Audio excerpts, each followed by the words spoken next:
പപ്പടം തണുത്തുപോകാതെ സൂക്ഷിക്കാൻ. പപ്പടം നമ്മൾ കേരളീയർക്ക് ഏറെ ഇഷ്ടമുള്ള ഒരു വിഭവമാണ്. എന്ത് ഭക്ഷണമായിക്കൊള്ളട്ടെ, നമ്മൾ പപ്പടം കൂടെ കൂട്ടും. ബിരിയാണി, ചോറ്, പായസം, പുട്ട്, ഉപ്പുമാവ് എന്നിങ്ങനെ എന്തിനും ഏതിനും പപ്പടം വേണം. പക്ഷേ വേറൊരു കാര്യമുണ്ട്.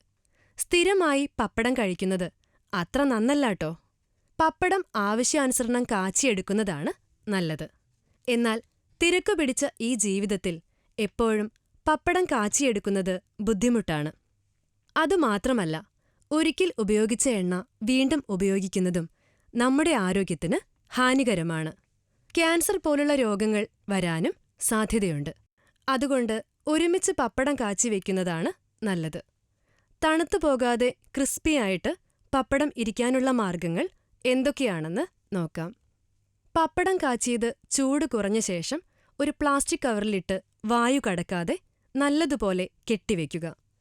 ഇത് വേണമെങ്കിൽ ഫ്രിഡ്ജിൽ വെച്ചും സൂക്ഷിക്കാം.